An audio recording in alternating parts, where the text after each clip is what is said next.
Sri Aurobindo is leading us step by step to the recognition of the importance of our release from the ego, and from there the means by which we are to realize this.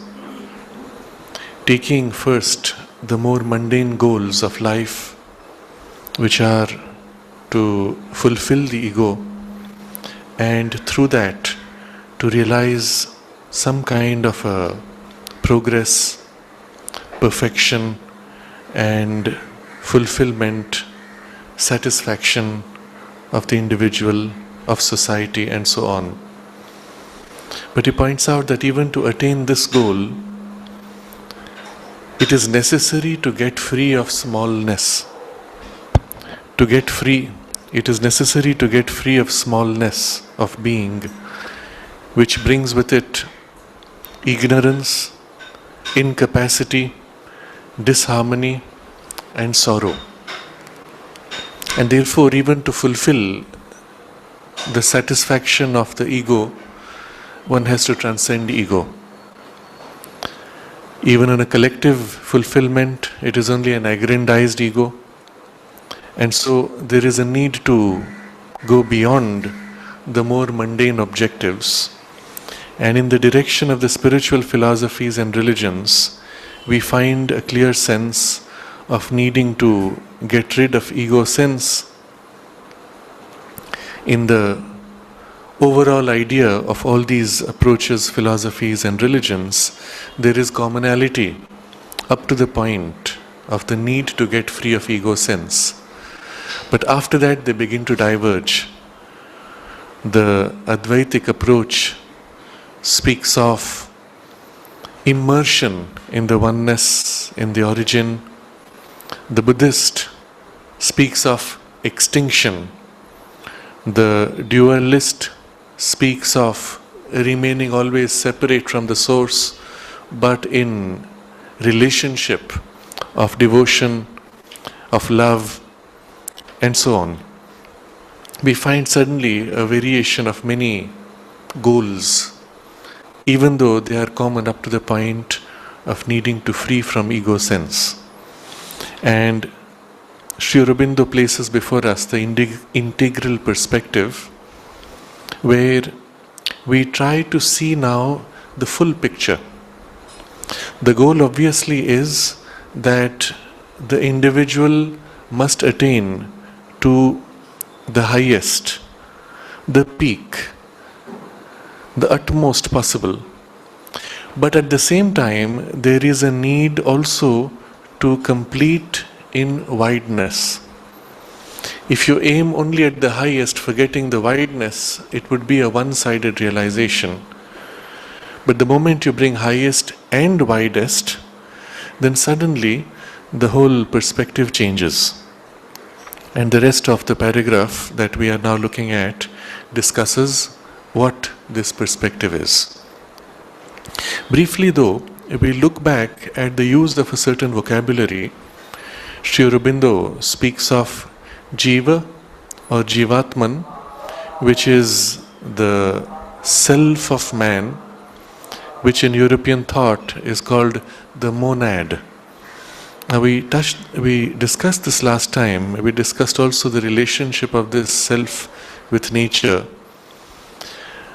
He discusses here how the jiva is spirit and self superior to nature, but it consents to her acts, reflects her moods, upholds her triple medium of mind, life and body. And this triple medium she casts upon the soul's consciousness, and so to say, as if entraps or holds the soul in the sense of limitation of individuality. In this whole picture, and in what we are now reading, there are some important, deeper facets which are worth touching upon before we proceed.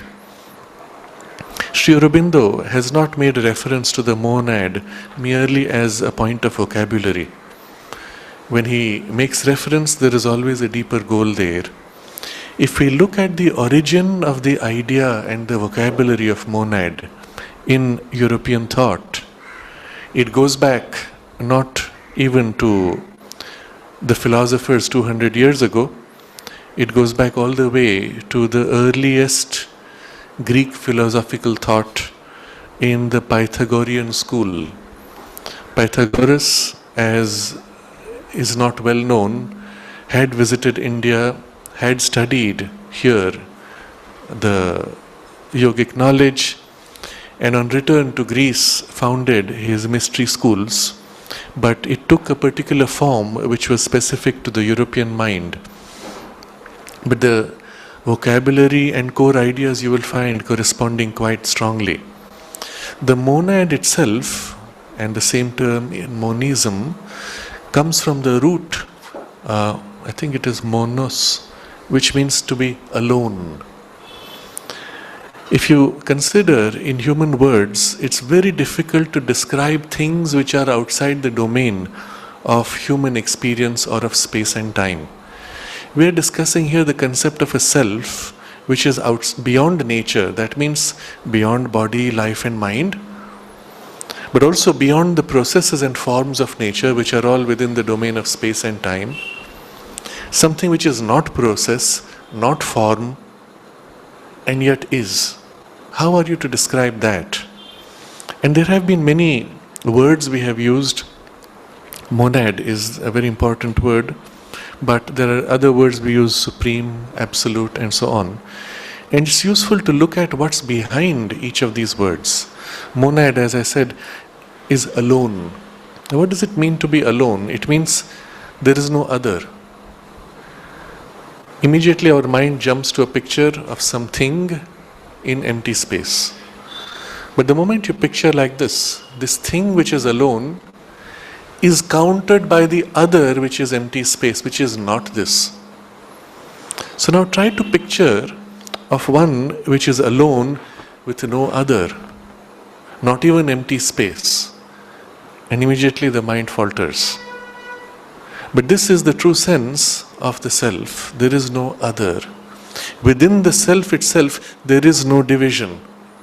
It is indivisible. It is oneness in essence. It is not oneness in expansion where there can be two sides to it or forms and so on. It is essential oneness, and of course mind falls back because mind needs to picture, mind needs to give a form, and this is the outside form. So monad is a very suggestive word and catches one aspect of the divine, which is that of being alone. There's another word we use today more commonly, the absolute. And of course, in its superficial sense, it is not relative. But what do we mean by absolute, and what does the word specifically point to? The word itself in the root goes back to the sense of absolve, to be free from. that which is free from all constraints, all limitations, all conditions. So the absolute is something which is free from all this, and therefore is that. And all this is things which are bound in dependencies, in chains of cause and effect, in space, time, form, and so on. So it's another way of looking at the same thing. There's another word we use, supreme, which comes from the root supra, meaning to be above. And here it's not the sense of freedom, but just being above, not belonging to this, but also above in the sense of mastering from above. Supreme authority, supreme court. Supreme is always in the sense of power. In the Indian tradition, we also have various words catching similarly different facets. In the text we read last time, Sri Aurobindo uses these three words.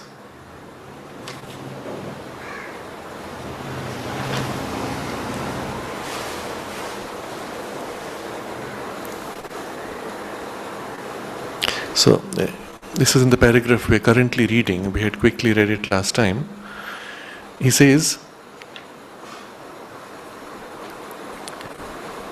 the Transcendent as the source, support, continent, informing and constituent spirit and substance. Source, support, continent. And it is these three facets of the Transcendent which are highlighted in the Indian vocabulary of Brahman, Purusha, Ishvara, on which theme Sri Aurobindo has an entire chapter in the Life Divine. That from which everything emerges is another way of looking at that. So it is source, Brahman. Support, that which supports and makes possible all of this. But here there is a more active relationship. There is a relationship which is constant but not involved. That is the status we call Purusha. And then there is continent, because all this emerging from that is therefore formed of that, and that is informing, filling in, inside the form of all things. And so that aspect is Ishvara, Lord, enjoyer, who possesses and enjoys not only from above as Master and Lord, but also within, holding from inside and enjoying within equally. So you see, these are different ways of approaching the same and various relationships of that divinity with ourselves. Each, even in the idea of monad or in absolute or supreme, there's a relationship, but this relationship is of separation. And there are gradations in the relationships. There are 3 degrees of the relationships which are captured in these 3 words, Brahman, Purusha and Ishvara. So these are just things to observe, to notice, because once we understand the deeper sense behind, suddenly the meaning becomes as if deeper, much more profound than just a word associated with an idea. So this is the background to cover what we had touched last time, and we now look more deeply at what is the integral perspective. We reread the paragraph from the beginning. For the disciple of an integral yoga, there can be no hesitation. As a seeker of knowledge, it is the integral knowledge and not anything halfway, and not anything either halfway and attractive or a high pinnacled and exclusive he must seek. There are many attractive in-between stops where we can pause and say, this is what I need, this is what I want, this is it, because it is so attractive. I recall reading the personal narration of a Vedantic who went through, I think it was a 7-day retreat with a great modern Buddhist master of the Chan tradition, Master Sheng Yen. Through this 7-day retreat, they were in intensive meditation, sometimes several hours, aiming, of course, at the Absolute. This man, at some stage, entered a state of bliss, blissful consciousness, and remained in that for several hours. The master recognized the state he was in, and after the meditation told him, "This is very tempting, and it is easy to stop that because you are so full of this bliss. But you must not stop there, you must go further beyond." And so, in the next session, he went further and entered into a state which he says he can no more describe, of which he has no memory, and some kind of transcendence which his consciousness was not able to link with. And he stayed there 6 to 7 hours in a single sitting. And when he came out, it was a very different state he was in. But this is a very important idea which in these most strict traditions is repeatedly stressed, that we do not stop halfway anywhere, however beautiful, however wonderful it may be, one has to go all the way. But in this extreme of aiming at the highest, almost all traditions tend to ignore the wideness. Because the divine is not only that in the highest, but he is equally this in the wideness. So Sri Aurobindo says, he must soar to the utmost height, but also circle and spread to the most all-embracing wideness, not binding himself to any rigid structure of metaphysical thought, but free to admit and contain all the soul's highest and greatest and fullest and most numerous experiences. So we could, with a philosophical perspective, say, this is the goal. Or we could free ourselves from these constraints and say, let the soul realize all the possibilities in their most complete, not only height, greatness and fullness, but even in numbers, the full range of possible experiences.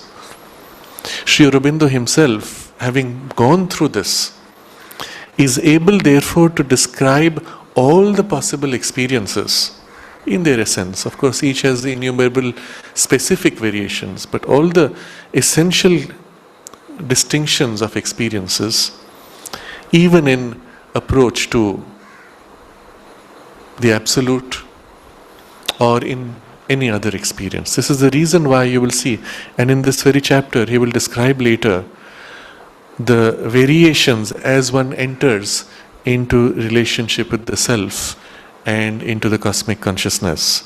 Innumerable variations, approaches, paths, and then according to one's readiness, degree of readiness and purification of nature, the further variations, fluctuations of the experience and so on, entirely mapped out. And you will find there is nothing missed. And all of this, not from theory, not from having read or studied, but from having experienced. And in the experience, under the experience of the highest and widest, all the innumerable variations.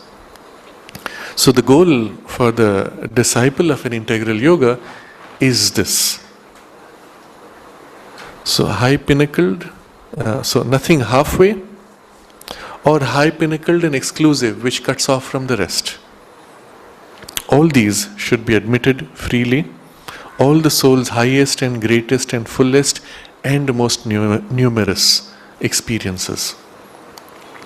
If the highest height of spiritual experience, the sheer summit of all realization, is the absolute union of the soul with the Transcendent, who exceeds the individual and the universe, the widest scope of that union is the discovery of that very Transcendent as the source, support, continent, informing and constituent spirit and substance of both these manifesting powers of the divine essence and the divine nature.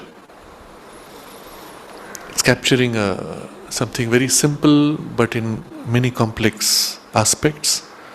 The idea is simply this: the highest height if it is to reach the transcendent, that which transcends everything into the absolute, then the wideness is to see that absolute, that transcendence in all this, not only filling but embracing in its transcendence. So height and wideness, the moment you bring the wideness with the height, then the whole world is included, along with the transcendence. But the transcendence is seen in the world. And what is the relationship? Source of this world, support of this world, continent of this world, and informing and constituent. It fills in, forming inside, and constitutes, is the very substance of the world, constituent spirit and substance of both these manifesting powers. What are the two manifesting powers? The individual and the universe. We have seen the individual and the universe are both special expressions of that transcendent. It so happens that in the relationship, the individual is inside the universe. But if the individual cuts off the universe, forgets the whole universe, he is himself complete. He doesn't need universe to exist. Equally, universe can be in universality, which is flat, uniform, not needing individuality to exist. So both individual can exist separately, universe can exist separately. As things are organized, you have individuality within the universe, and many groups of units and so on. But both are special expressions of the transcendent.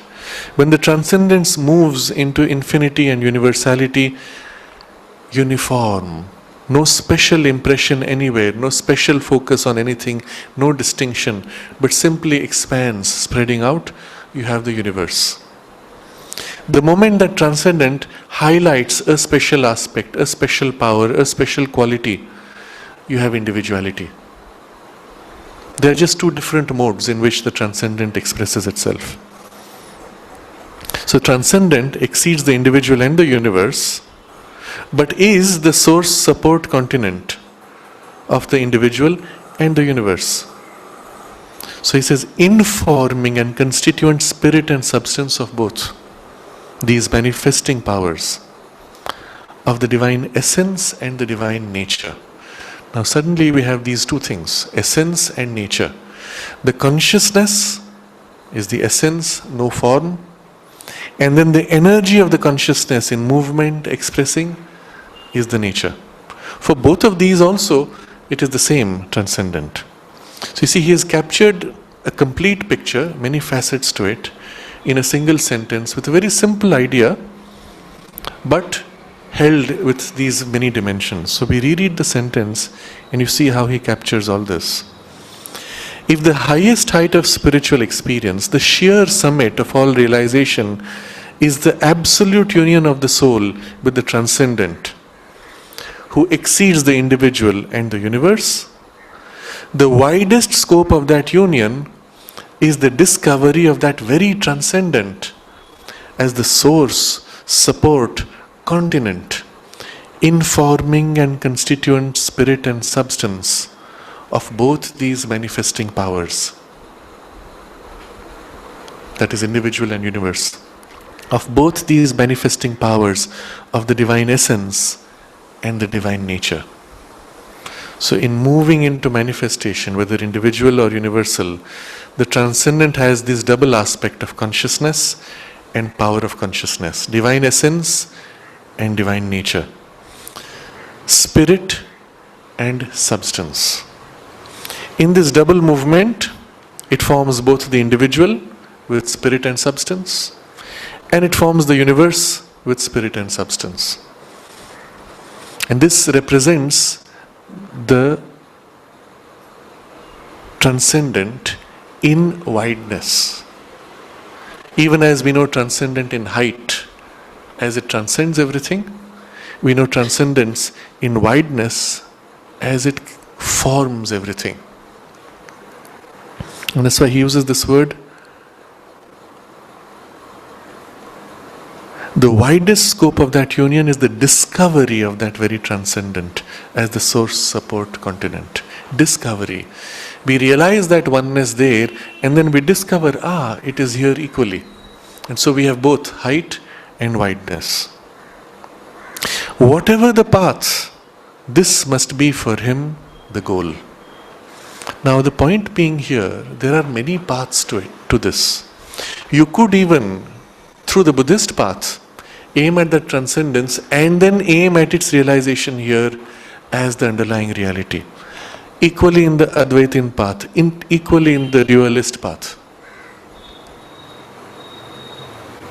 And here I pause to reconnect with what we discussed earlier, briefly touched upon the Pythagorean philosophy, which uses this word monad.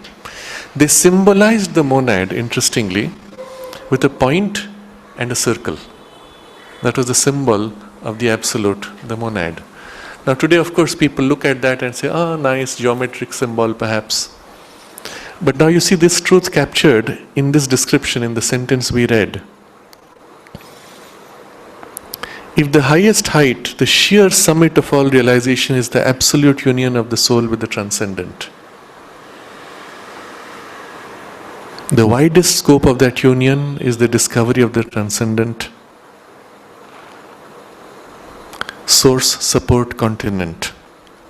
You have this wideness here represented by the circle, the height and the point of immersion in the transcendence, in the height represented by the point.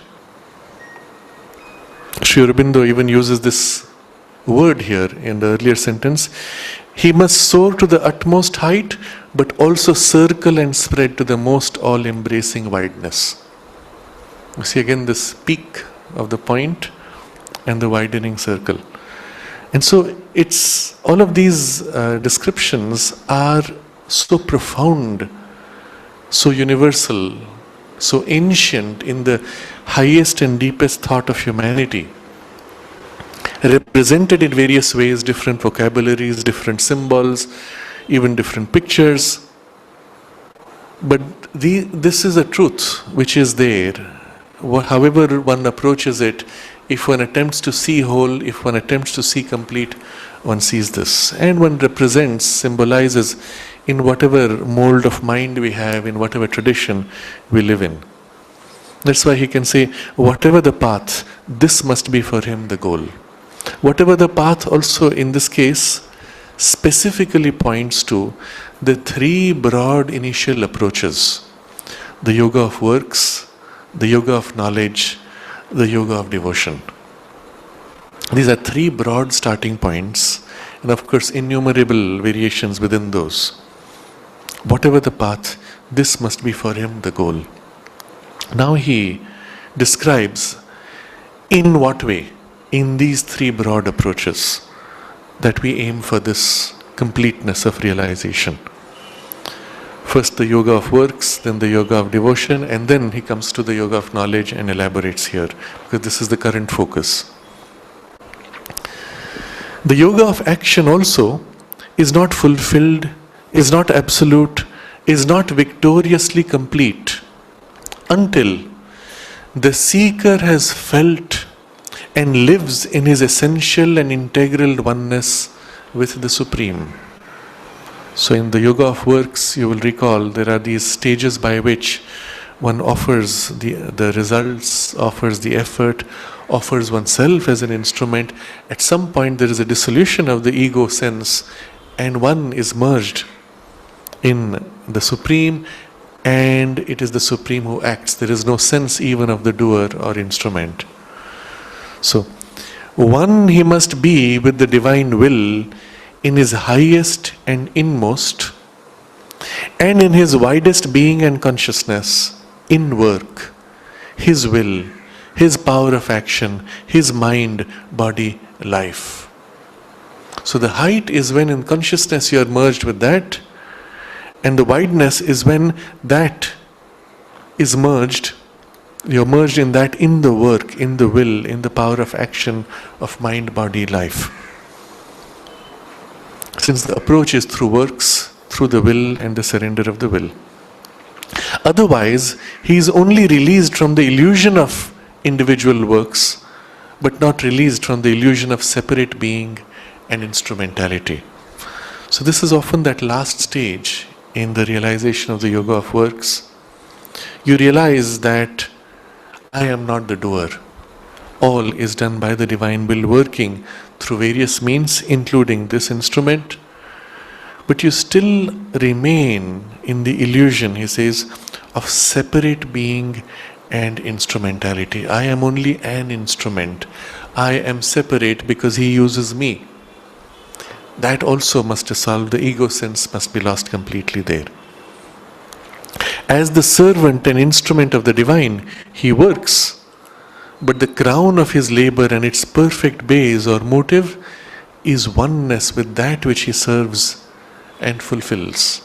So it's not enough to be the servant who serves as an instrument. The peak is when there is the immersion in the oneness with that which he serves.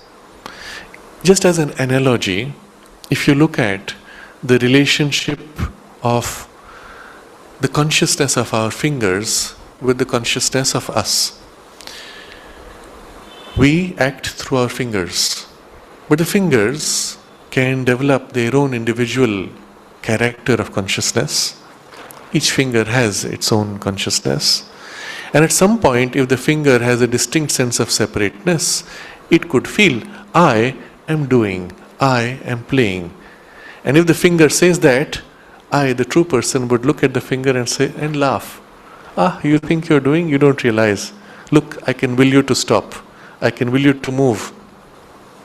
But the finger will say, what is this origin greater than I? I felt the impulse to stop, so I stopped. I felt the impulse to move, so I moved. It is my freedom. You see the illusoriness of the individual will. But the finger, in that mode, can also block. So I wish to move the finger, and the finger may in its separateness say, I feel the urge to move, but I now choose to oppose that. And it may offer a block. And in that case, if the fingers are playing music, that finger will stumble. The music becomes a discord. And the finger gets trapped under the other finger. There is a discord, disharmony, and suffering, and so on. If the finger wakes up and says, but I am only finger of the person, and consciously releases its sense of rigidity, separateness, offers itself to the source, I will find now, this finger is now pliable. It doesn't offer resistance of inertia or its own particular odd behavior, and now it flows smoothly. Finger can still say, I am finger, I am instrument. But the real mastery is when the finger merges with I. As I will, the finger moves as myself. And each finger, and the whole hand, and both hands, and the whole body.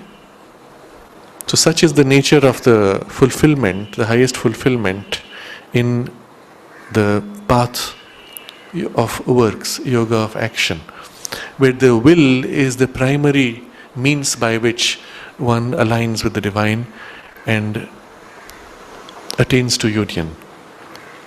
In the yoga of devotion, the movement of the heart's self-giving in love is the primary means. And so here, Sri Aurobindo describes how there is a fulfillment, and where the passage from ego to dissolution of ego takes place. The yoga of devotion too is complete only when the lover and the beloved are unified and difference is abolished in the ecstasy of a divine oneness. The beloved, capital B, being the divine. There is a unification and difference is abolished, meaning it's not even possible. That's the degree of unification in the ecstasy of the divine oneness. And yet, in the mystery of this unification, there is the sole existence of the beloved, but no extinction or absorption of the lover. And this is the special feature of this experience. Even though united, there is not extinction of this lover. The drop merges into the ocean. From a certain perspective, we will say, where is drop, where is ocean? There is no limit, no delineation, no separation. And yet, the drop can continue to enjoy its relationship with the ocean. Now, this is where the analogy fails. In the actual physical ocean, when you put a drop, the drop dissolves. It is abolished. But in the divine consciousness, remember, it is not form meeting form. The drop opening itself, giving itself, uniting with the ocean can fill the drop and be present in it entirely. Now there is no more separation. Division is abolished. Drop is one with ocean, and yet ocean enters drop in the oneness and uses the sense of drop. And the drop enjoys the ecstasy of the union. That's why he says, in the mystery of this unification, because it is something which the rational mind or the domain of form somehow cannot capture, and yet in our heart we know the experience. In the mystery of this unification, there is the sole existence of the beloved. There is no drop left, but no extinction or absorption of the lover. The drop is not absorbed, it is still there.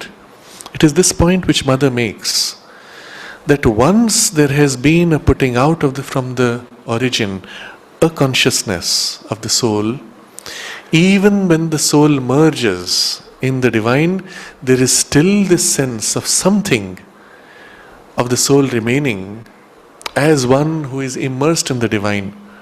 There is not the abolition. Although abolition is a choice, the soul may choose to do that.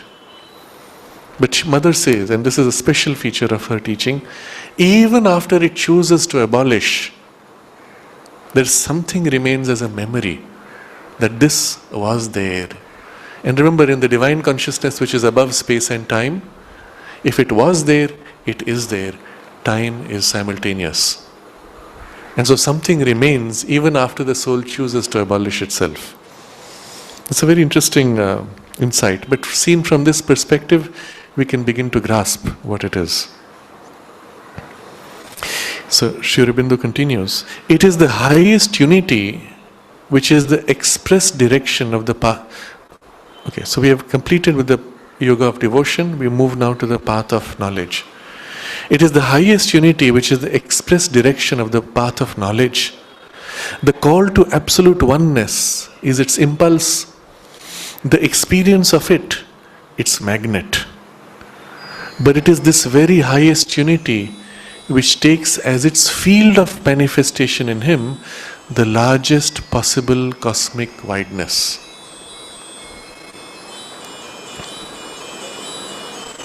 So the highest unity is the express direction of the path of knowledge. Remember, we started with this idea that we aim at the highest unity, and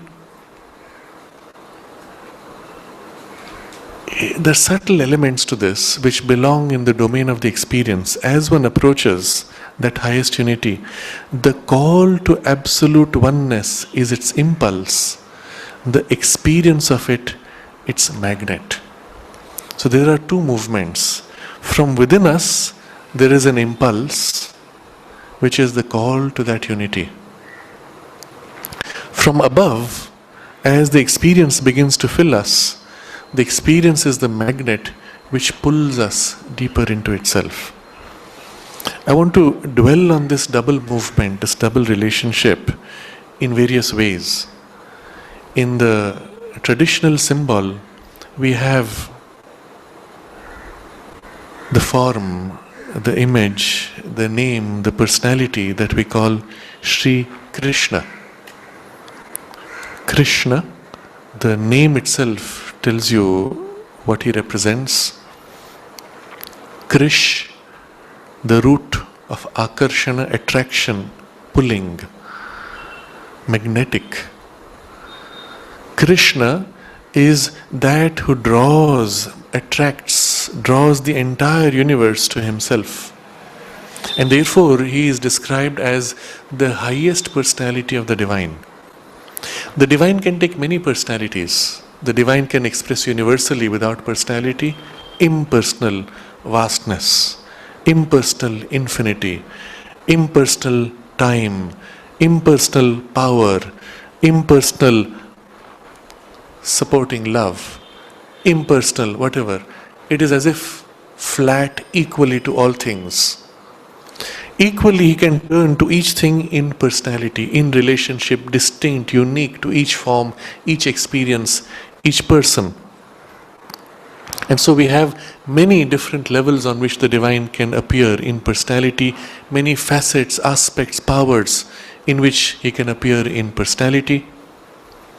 And obviously there will be a personality which includes other smaller personalities. Personality of knowledge, personality of power, personality of love, for example. But there may be one which includes two or more of these. The highest personality which includes all other personalities, beyond which there can be none. That status in which the totality of the divine turns to the cosmos and relates in personality is Sri Krishna. Sri representing supreme, highest.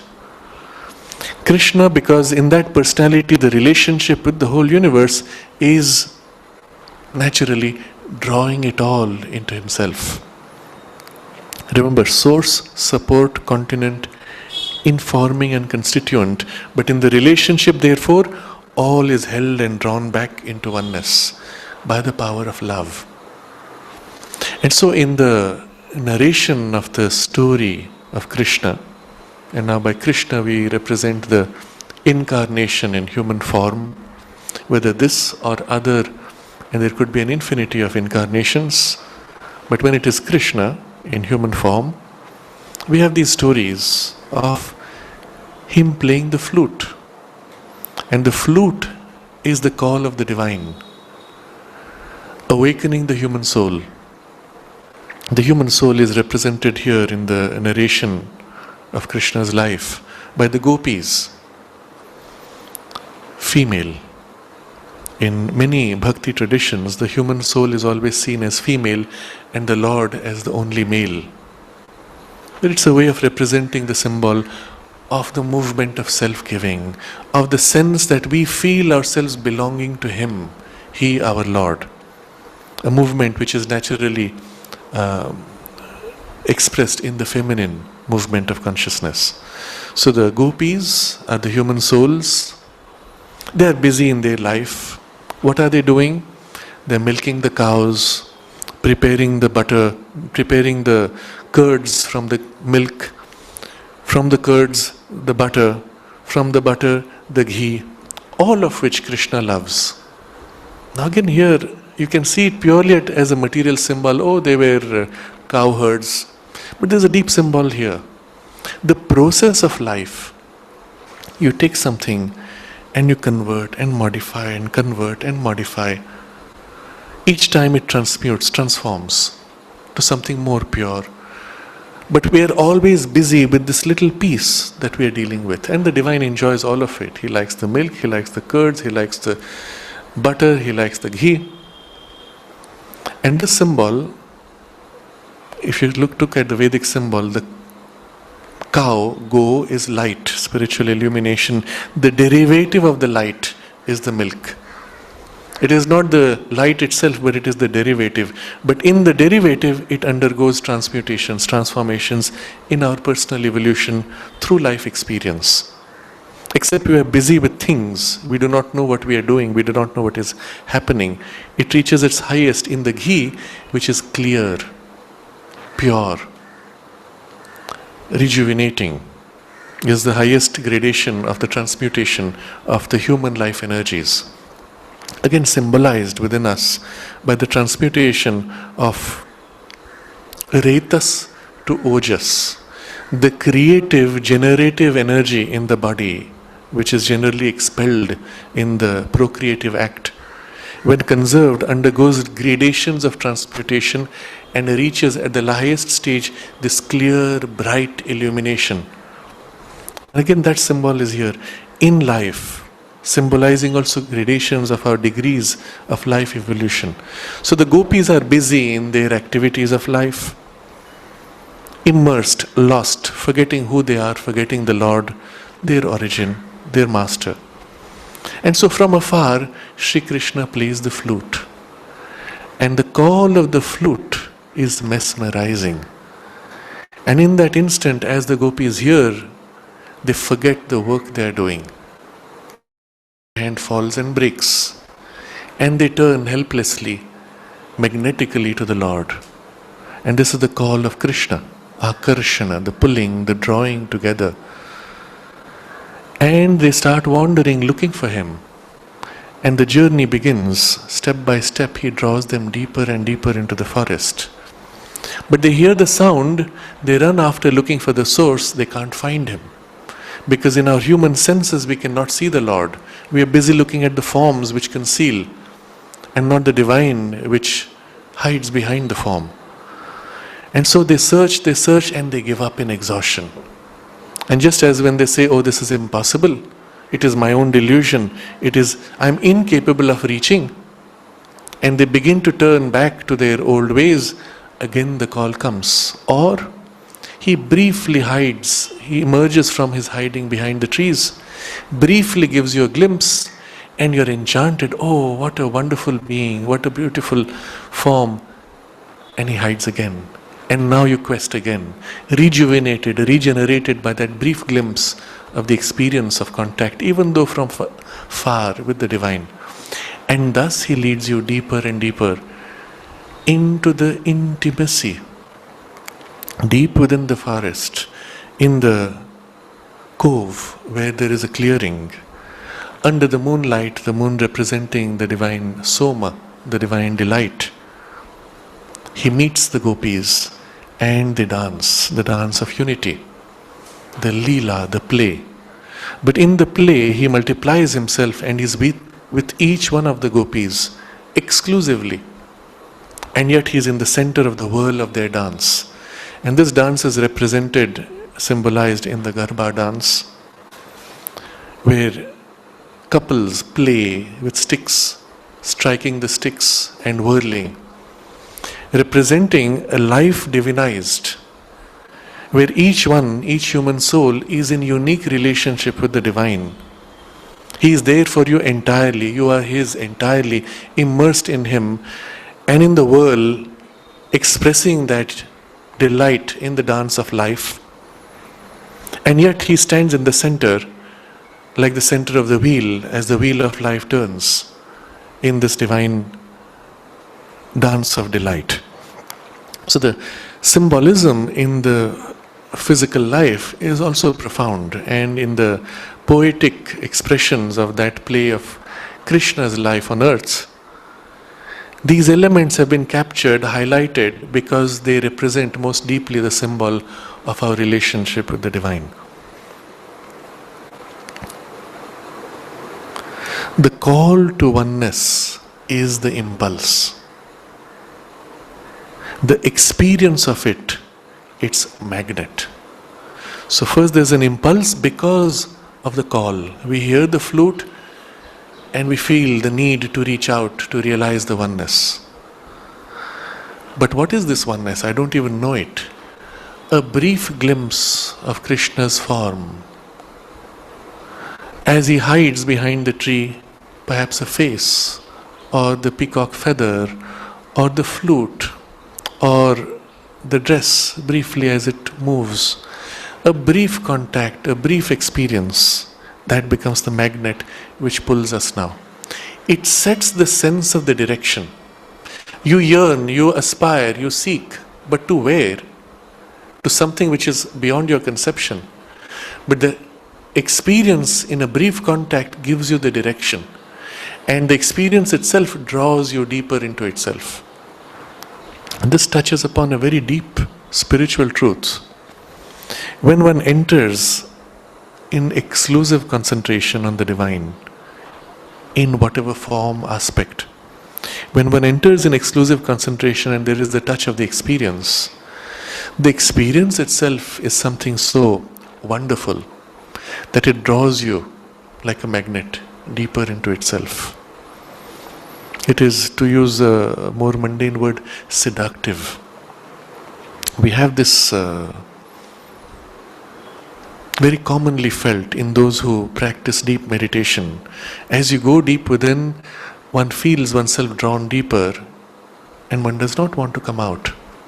Whether one enters in relation to the soul deep within us, in relation to the divine within, or the self supporting all things behind, as you enter into the depth of the relationship, it is something so fulfilling, so complete.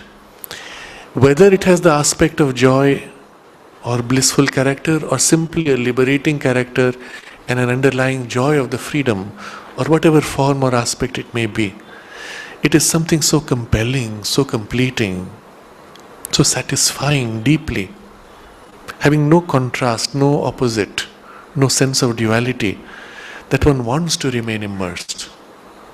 And one would, if one could, except that there are parts of our nature to which we are still tied, which after a while begin to get restless and pull our consciousness back. If one has been able to separate sufficiently that one enters into a trance-like state and nature goes into trance, there is nothing to pull you back. You can continue and remain immersed. And this is what many great yogis who withdraw from life choose to do. The error, though, is in this exclusive one-pointedness of the depth or height. If we have this background that after this first contact, we must discover that in everything, then we make the effort to complete the wideness of the experience. And when that is had, both in height and wideness, we have the embrace of the divine beloved in life, in all things, even as we have the exclusive relationship in that highest peak that we enter. So this was a kind of to use this word, meditation on this double idea. The call to absolute oneness is its impulse, the experience of it, its magnet. And this is the direction set in the path of knowledge. But it is this very highest unity which takes us as its field of manifestation in Him, the largest possible cosmic wideness. This highest unity takes as its field of manifestation in Him the largest possible cosmic wideness. In other words, the higher you go, the wider is the field. And therefore, in the actual pursuit, especially in the approach of the integral yoga practice, there are experiences of height, and with each height there is a wideness. At first, a wideness felt in the heights, but gradually the wideness settles in the most mundane layers of our consciousness. And so the height gives wideness, with each greater height, greater wideness. You may use a different vocabulary and say depth. You go deep into that, and there is a greater wideness into which that depth has to be now realized and discovered.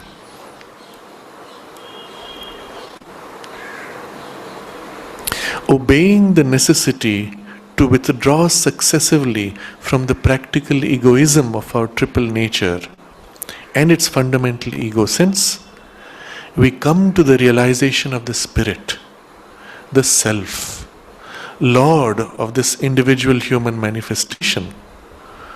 But our knowledge is not integral if we do not make this Self in the individual one with the cosmic Spirit and find their greater reality above in an inexpressible but not unknowable transcendence.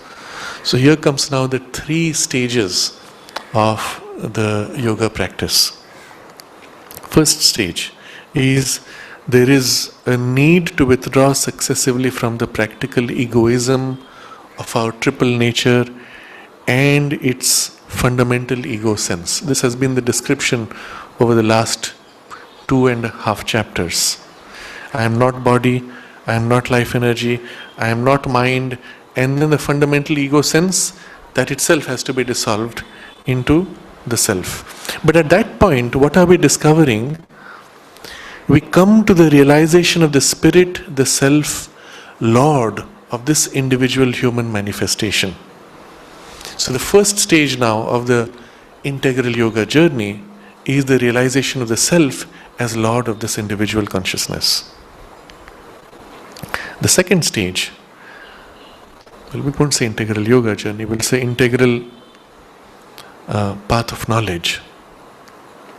The second stage is now this self of the individual is also self of the cosmic spirit. And at this point there is an opening into the cosmic spirit, which becomes the theme of the next chapter. So in this chapter, the whole focus will now be, subsequent to this paragraph, the entry into the realization of the self as the Lord of our individual nature. In the next chapter, it will be the perception of this self as Lord of the cosmos equally. But this third step now comes from here to realize the same self, their greater reality above, in an inexpressible but not unknowable transcendence, which is also the source of the cosmos and of the individual. So individual, cosmic, and then transcendence, which is the greater reality of both. That jiva, possessed of himself, must give himself up into the being of the divine. The self of the man must be made one with the self of all. The self of the finite individual must pour itself into the boundless finite, and that cosmic spirit must be exceeded in the transcendent infinite. So he summarizes this triple passage in this way. The jiva, possessed of himself, I discover myself, must give himself up into the being of the divine, myself in the divine. And then this widening, the self of the man must be made one with the self of all. All these beings are in myself, in my infinity, in my totality. And all of this now pours into the transcendence. The self of the finite individual must pour itself into the boundless finite, and that cosmic spirit must be exceeded in the transcendent infinite. This widening into the finite, which is boundless, and then pouring into transcendent infinite. This now is the framework of our further pursuit and practice. How is this to be practiced? What is the first effort that we make? And as we make that effort, what are the various kinds of experience which begin to unfold? What difficulties do we have in that unfolding? Because obviously in our first entry we are not sufficiently ready, we have not sufficiently been purified, meaning the layers of consciousness have not yet been clearly separated. Our own consciousness has not been freed enough. It is mixed, it is entangled. And what are the difficulties which come from there, the perceptions which vary from there? That is the theme of the next 2 paragraphs.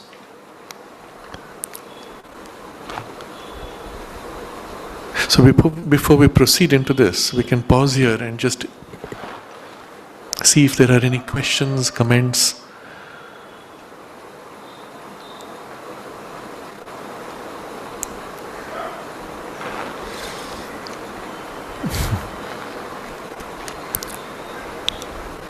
The scheme is clearly set here.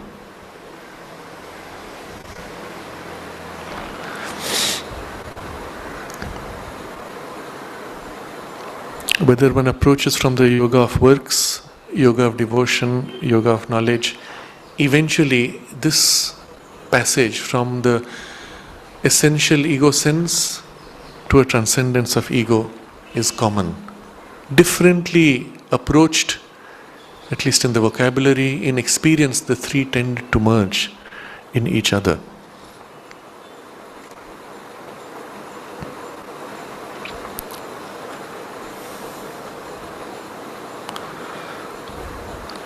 So we proceed with the next paragraph, where now the approach of the practice is taken up. This cannot be done without an uncompromising abolition of the ego sense at its very basis and source. If you want to get all the way to that transcendent infinite, the ego sense has to be dissolved at its basis and source. And here he takes the approach which is natural for the path of integral knowledge. In the path of knowledge, one attempts this abolition negatively by a denial of the reality of the ego, positively by a constant fixing of the thought upon the idea of the one and the infinite in itself, or the one and the infinite everywhere. Now this is first two steps. There's a third step, there's a fourth step, there's a fifth step, which will of course take it in degrees and stages. But in the beginning, in these first two steps, there is a negative practice and there is a positive practice. Within each of these, there are further variations. And what he is describing here is the essence of the practice in what we have described earlier as the psychological method. What do you do with your consciousness? Once you are clear of this, you can formulate for yourself several dozen techniques for doing this. But the technique is only as effective as the psychological focus that you place in your practice. The technique is only a means to help you to make that focus. So let's explore both of these approaches and the variations in their techniques. So in the path of knowledge, and this would be different from the path of works, different path from the path of devotion. But since our focus here is in the path of knowledge, this abolition of the ego is done negatively by a denial of the reality of the ego. Because the exercise itself is a denial, it is a negative method. But the two have to go parallelly. Positively, you fix on one thing, negatively, you deny on that which is false. The combination of these two makes for a complete experience. In practice, in many systems and traditions, they will put these sequentially. They will treat the negative part of the practice as a purification and a preparation. The positive part of the practice is at first only vaguely present and then later is made more explicit. So the practical form of it in community life, you will see in practically every religious community, the negative denial of the reality of the ego is brought about by service to community, to humanity, to God. In more hierarchical communities, to your immediate preceptor or superior in the hierarchy. Of course, the moment you allow these intermediate possibilities that you serve your immediate preceptor, or you serve the community, or you serve humanity, they're all good, but all are limited. There is a danger, a tendency at first of an exaggeration of ego in the other way. I serve my immediate master, I am so great. Because the sense of service to another human being has a human relationship and a human entanglement. I am a true servant of my master. My master has perhaps an exaggeration of his ego sense because he is now master for so many people. Or if it is community, there is the danger that I serve and live for community. And the community becomes my focus. And there is an aggrandized ego of the community identity which we are busy trying to protect against all others. So again it becomes an ego sense. Same with humanity, it just takes a more rarefied, enlarged form. The highest ideally is in service to the divine, but that is abstract at first. So we use intermediate steps often for that purpose. They're all useful. We recognize their dangers, we use them, but we move eventually to the divine. So the practical form it takes is, your guru is the divine for you. Now it's a different matter that the guru may not even be self-realized.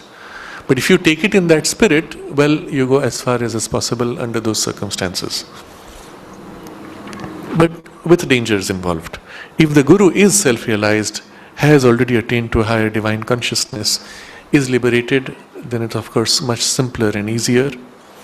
But in all this, you're denying the reality of the ego in life, in each thing you do.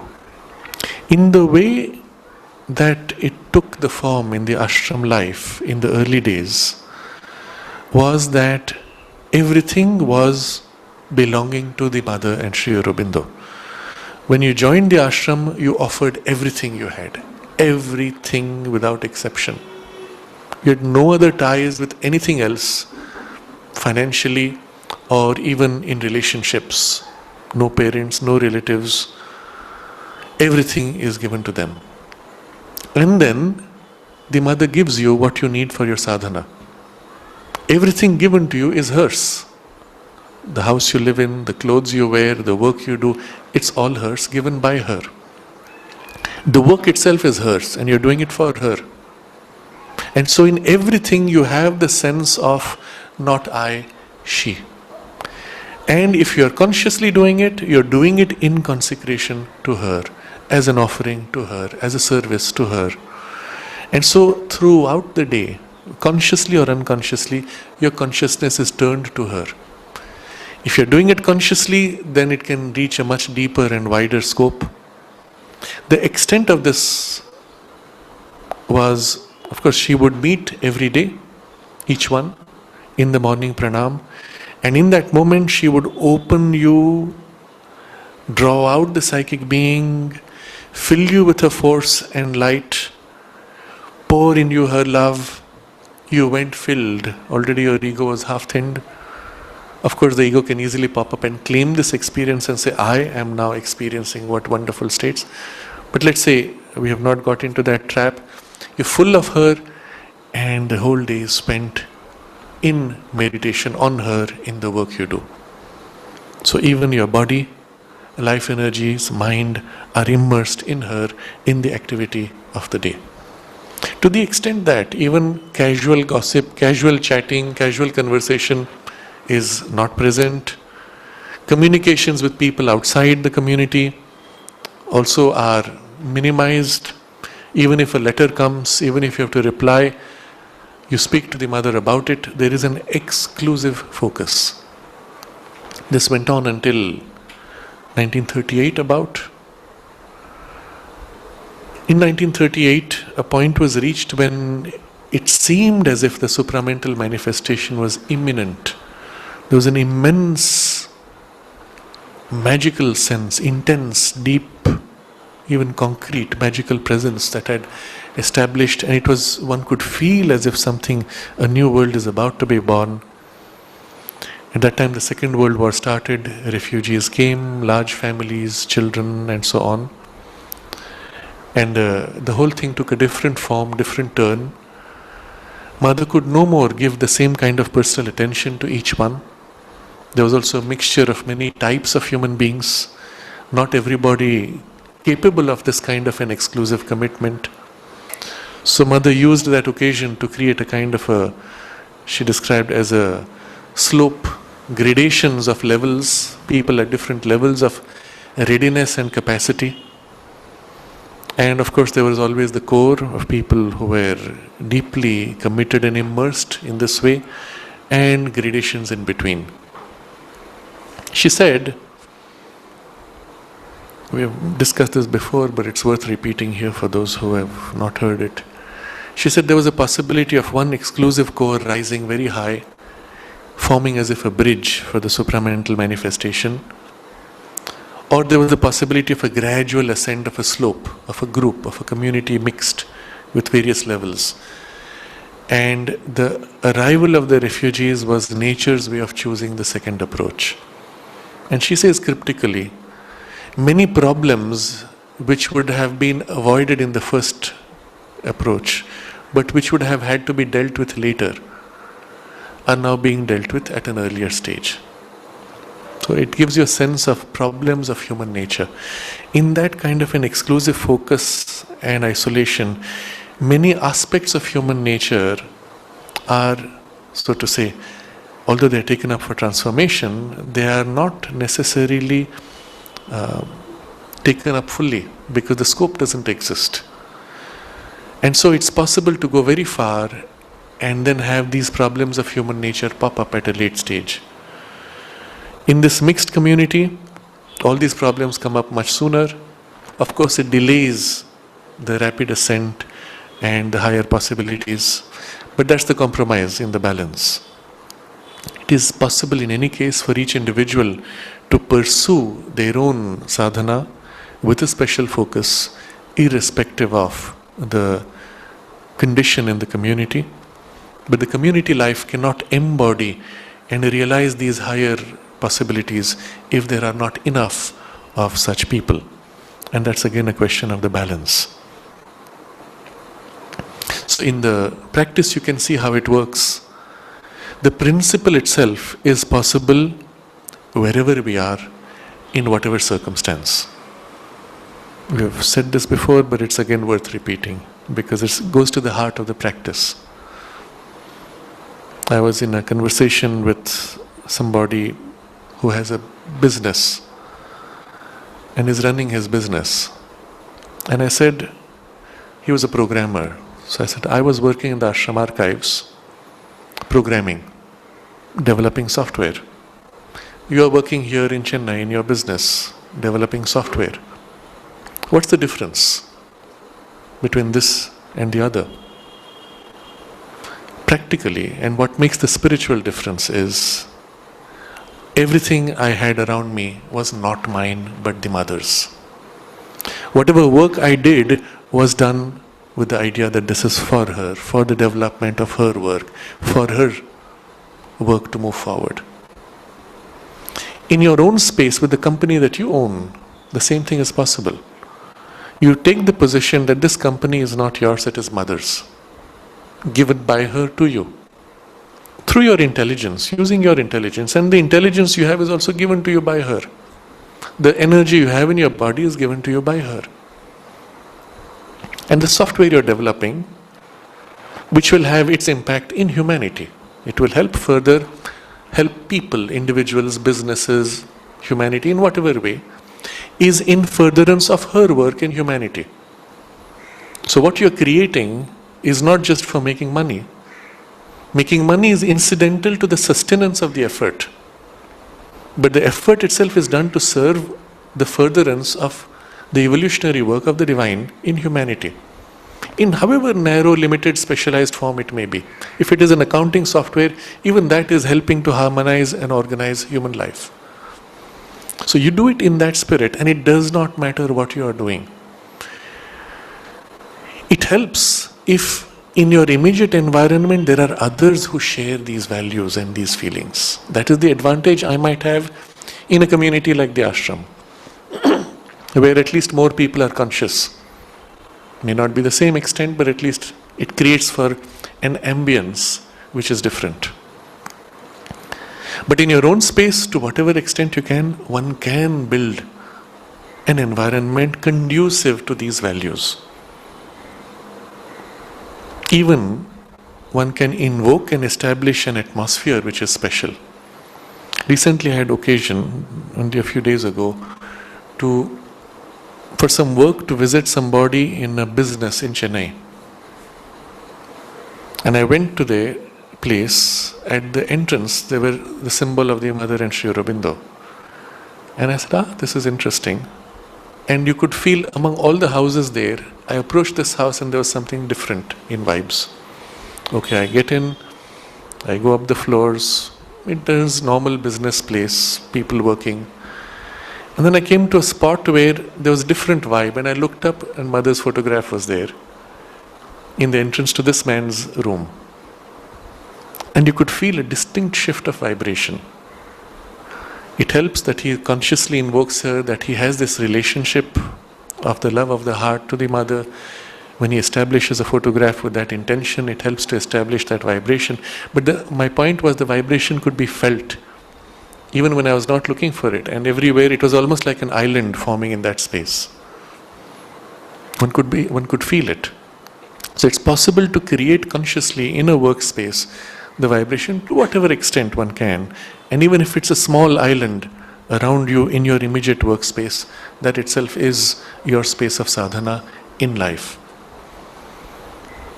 And when one approaches whatever we do with this attitude, the denial of the reality of the ego and everything turned at the same time positively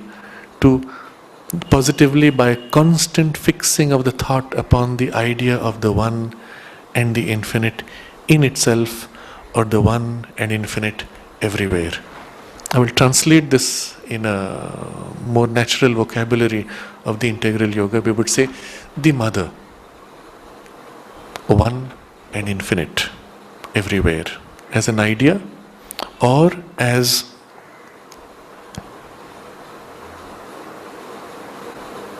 the one and the infinite as an idea in itself, and the one and infinite everywhere. And so it would begin with the idea in itself, which is more easy. You start with the mother as she relates to you. One and infinite. She is infinite. It is her power which creates the world, and you are her child.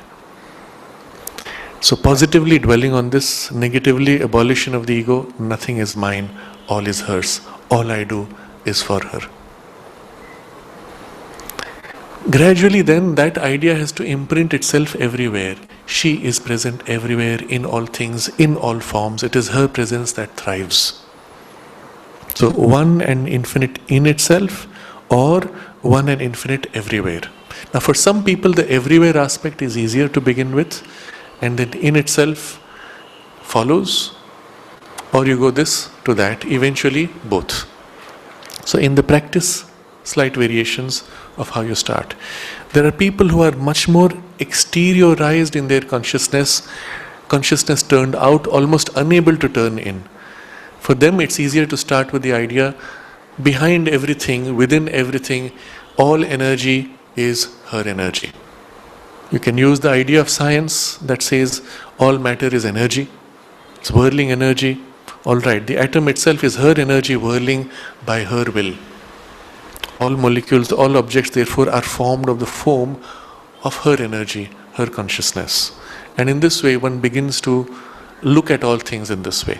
Still, because all is her energy, the nail and the hammer have different functions. You hit the nail on the head with the hammer. You don't take the nail and hit it on the hammer. You do not place the hammer and the nail and offer puja to it. They have a right function, and the function is to hit accurately. The arm hitting is also formed of the foam of her energy and consciousness. The intelligence guiding is also her energy and consciousness. And so it becomes a kind of a immersion in her consciousness. So whichever you find easier to start with, if you like, even alternating, switching between one or the other, this is the positive effort. By constant fixing of the thought upon the idea of the one and infinite. Constant fixing, it tells you, you must do it constantly. So at first we will do it for a few minutes, mind will wander. We bring it back, mind will wander, bring it back. Or we set a small alarm on the phone. It rings every hour or every 2 hours if you find 1 hour too much. And for a few seconds we stop and make this perception, fixing on this idea, and then continue our work, whatever form it takes. There was one disciple who shared with me an interesting experience. He was in Singapore. He was advised by somebody, I don't know, somebody from a different tradition, who told him every day, exactly at noon, not a second before, not a second after, exactly at noon, you must stop all your work, concentrate on the divine, pray, whatever form it takes, for 1 minute. Now he took it very literally. Not a second before, not a second after means I have to be ready. I can't have an alarm go off at 12 because I've missed already so many seconds. So you as if start preparing beforehand. And I think it was in the days when they didn't have these kinds of mobile phones. So he would look at the watch. Oh, it's 11. Oh, it's 11:30. 11:45. I shouldn't miss the 12 o'clock point.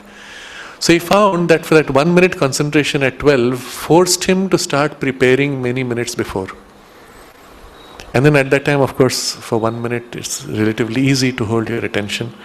But the result of the earlier preparation was gradually that idea began to fill in much earlier and it began to continue much longer. And it became for him the obsession of the day.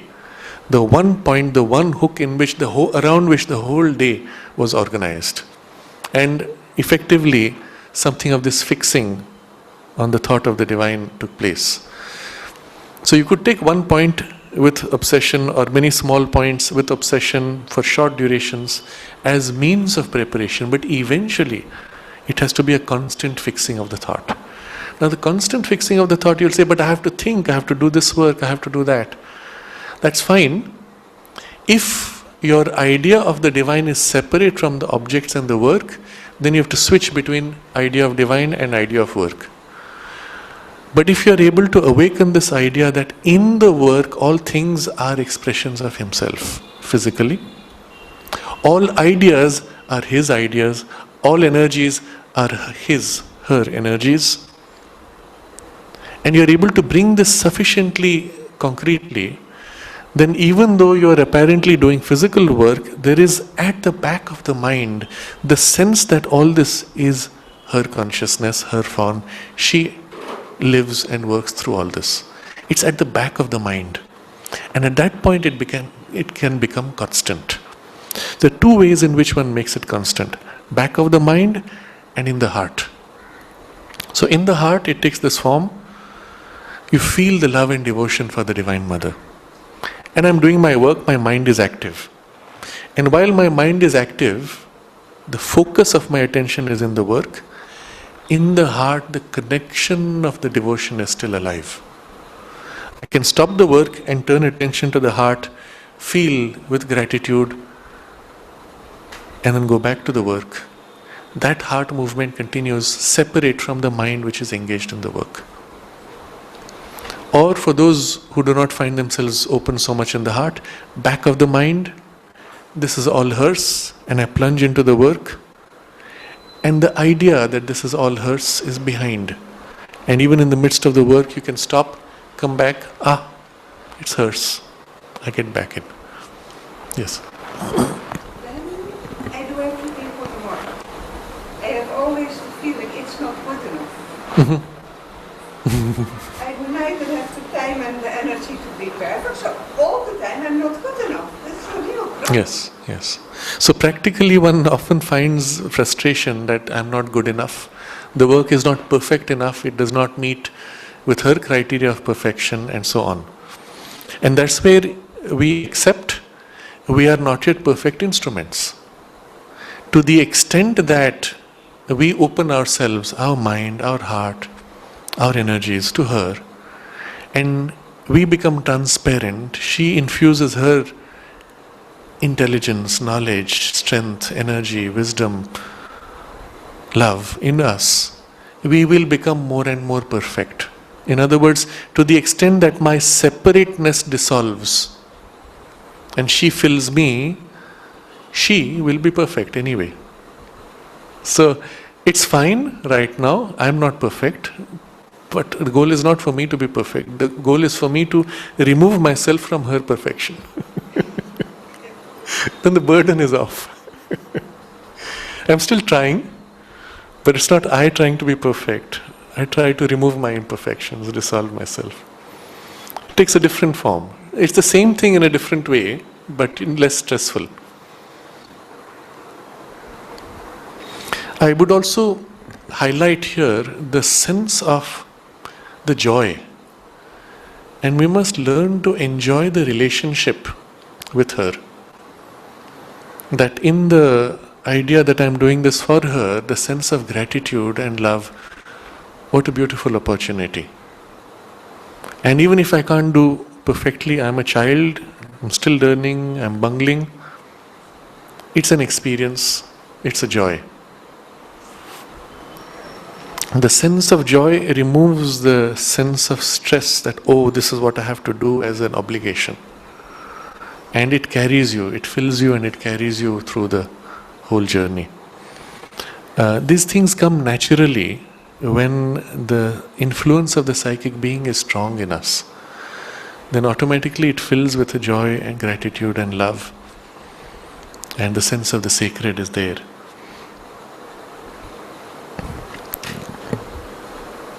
So in the path of knowledge, one attempts this abolition negatively by a denial of the reality of the ego, positively by a constant fixing of the thought upon the idea of the one and the infinite in itself, or the one and infinite everywhere.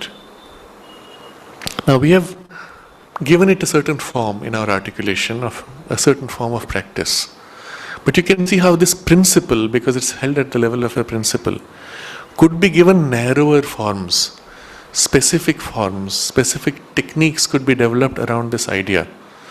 So one of them could be, for example, you repeat the name of God so many times. And each time that you repeat, you say, only you, only you. Okay, now there are religious traditions where you have practices like this. And it will have a value. It has both these elements, the negative and the positive. Maybe one technique highlights the negative, another technique highlights the positive, but somehow they both creep in one way or other. There are techniques, for example, where you are whirling. But before you whirl, it's not the whirling as in the whirling dervish tradition of the, particularly in the Turkish Sufi tradition. The idea is to lose all sense of your separateness in the whirl. Everything blurs, and in the blur, all is divine. I give myself to the divine who is everywhere. This is the idea in the practice. Of course, there are people who get lost in the technique of the whirling hand like this, hand like that, and channeling energy here. All that is nice, but the idea of the whirling is the sense that you blur all distinctions. Everything is one divine, and you lose yourself, like the drop in the center merging in the ocean.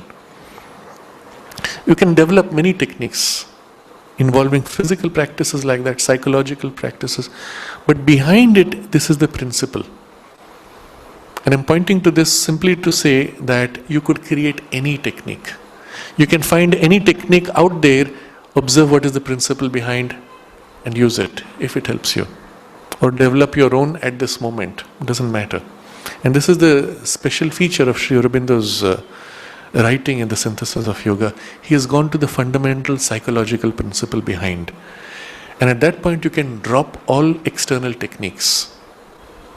So apparently, in the old days, the sadhaka comes in the morning, has his darshan, blessing from the mother, goes, does work, comes home. Where is the sadhana? So I'll share again a story which I have narrated many times before. I was in Gujarat.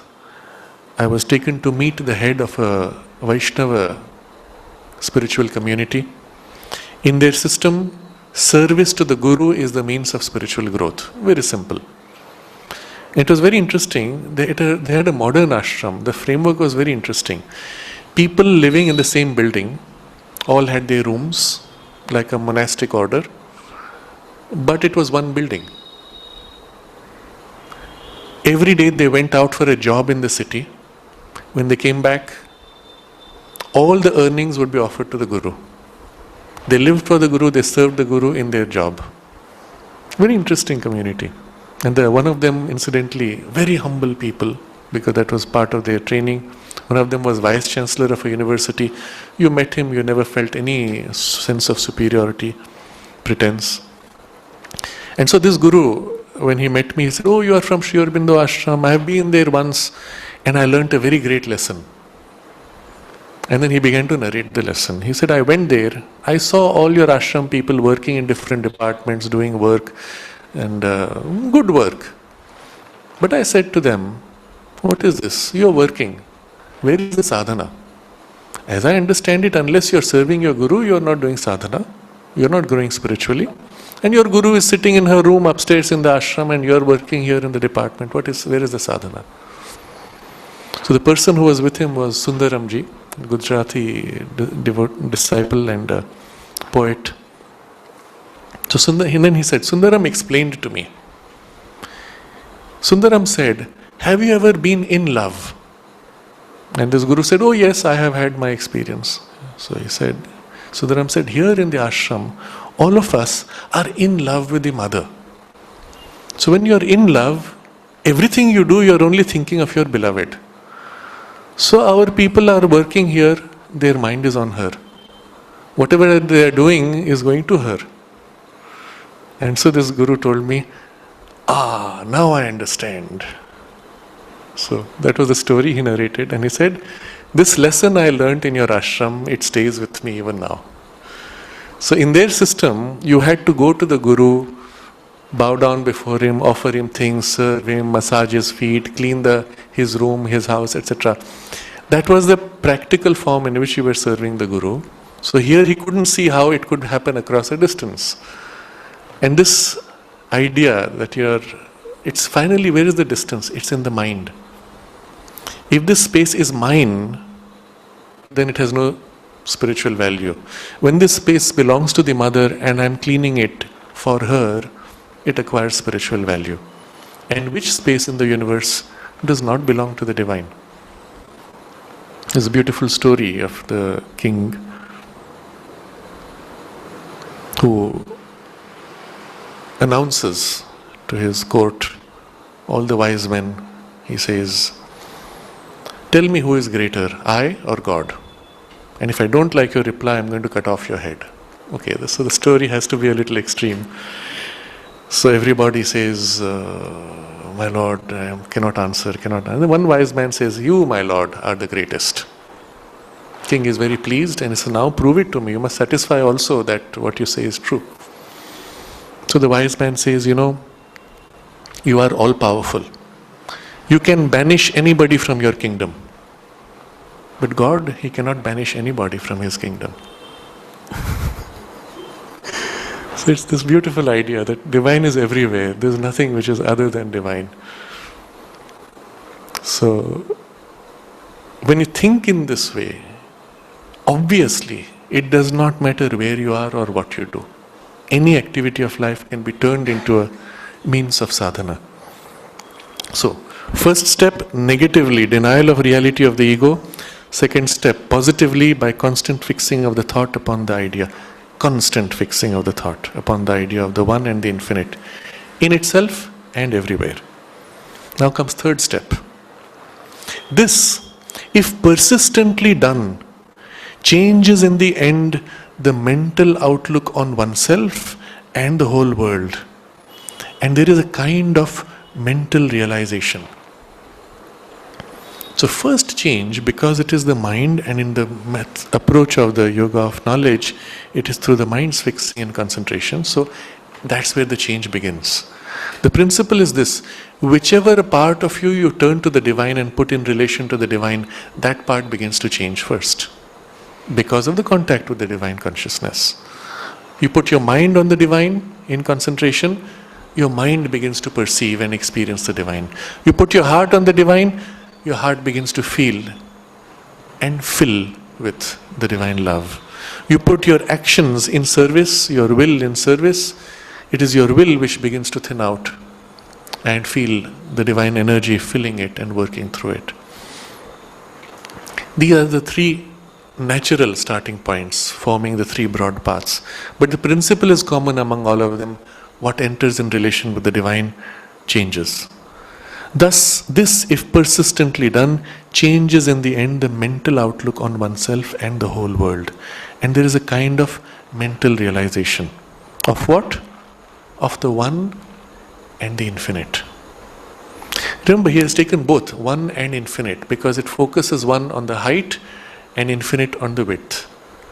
One which becomes infinite, you can do it this way, or one which takes you to the height and the infinite being its expression. And what's the change that begins to take place in the mental outlook? On oneself and the whole world.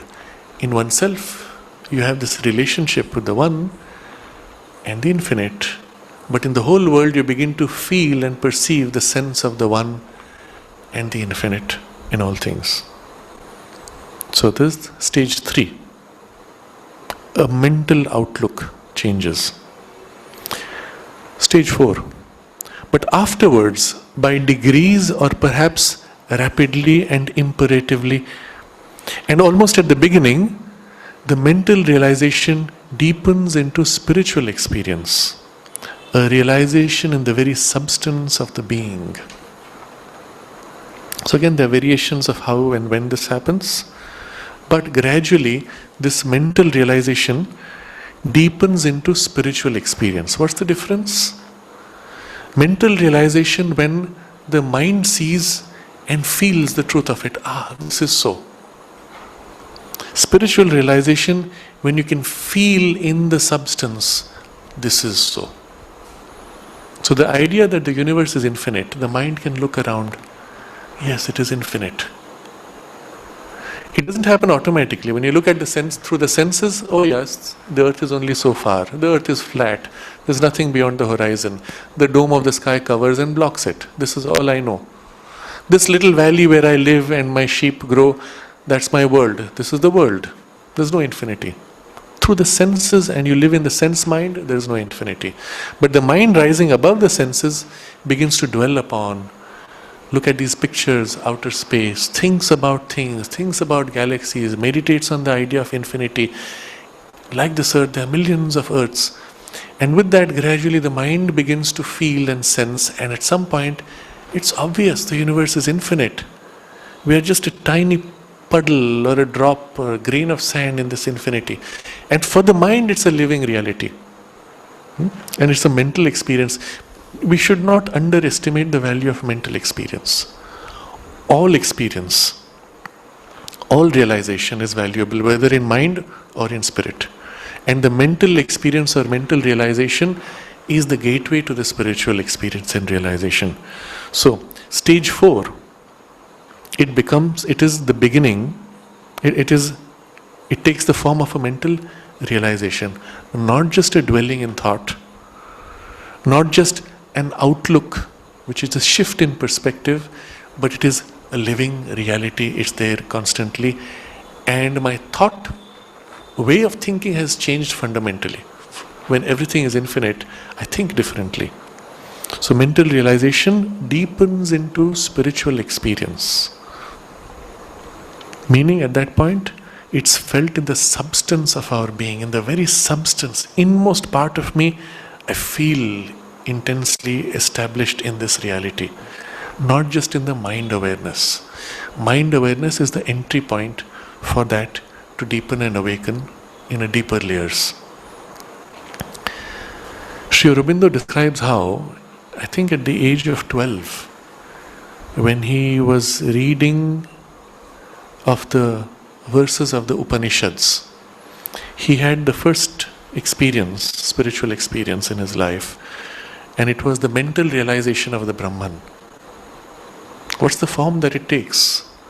One of the commonest forms, and there are many other variations to it, is suddenly there is this sense of enormousness, massive presence, truth, reality, against which everything in this world appears almost fickle, like cardboard, like unreal, somehow not substantial against this immensity of something which is more substantial.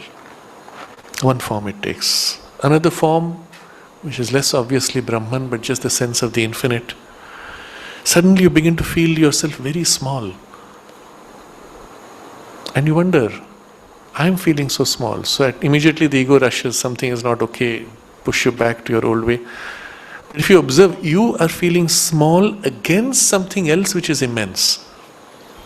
And if you turn your attention to that, you see, oh, there's something vast, wide, and I'm so small compared to that.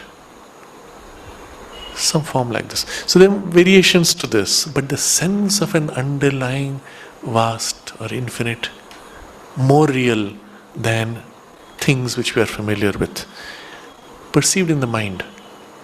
Mind feels it. That means your conscious awareness feels it. Later it seeps in and becomes the very substance of your being. At that point we will say it is a spiritual realization. So this transition to spiritual, from mental experience, mental realization, to spiritual experience and spiritual realization. Afterwards, by degrees, or perhaps rapidly and imperatively, and almost at the beginning.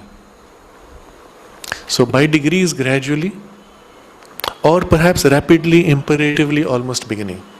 Two broad things. For some people, very quickly, or some a little bit, wow, and then a little bit, and wow, and a little bit more, wow, and gradually opens and deepens.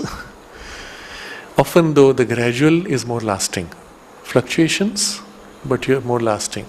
The sudden comes and often as suddenly fades. But it's a reference, and after that you get it more easily.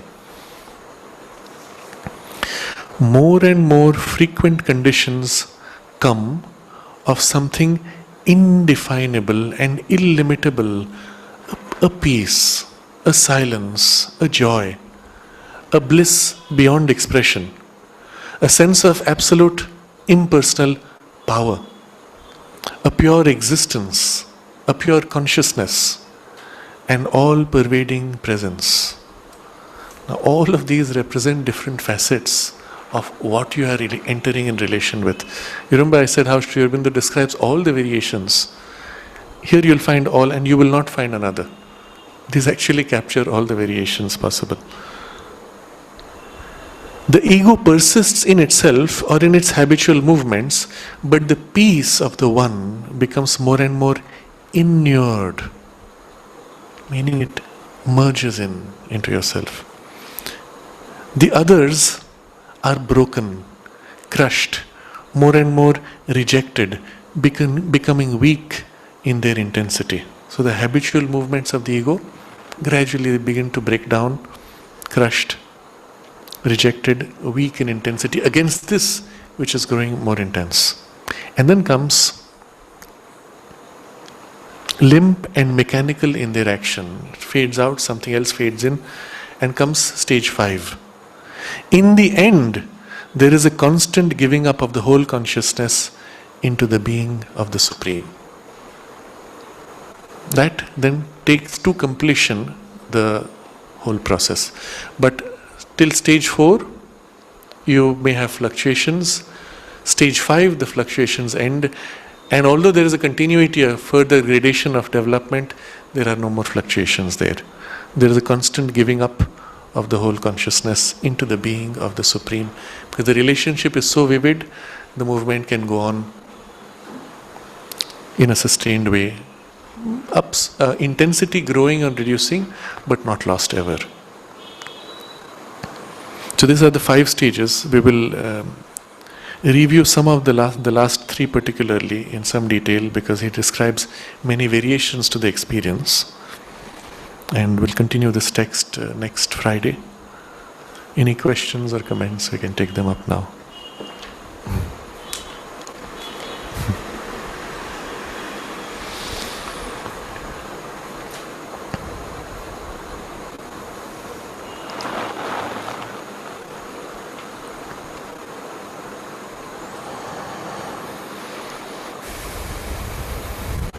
It is quite complete in itself. And what perhaps we need to take up now is to put it into practice. But keep in mind that this particular practice and its variations, whatever form you may take, is in sequence to the earlier practices discussed in the last 2.5 chapters. Remember that we separate from the body consciousness, separate from the life force. I am not this. I am not the thoughts and the mind. And we come to station in some part of the observing mind.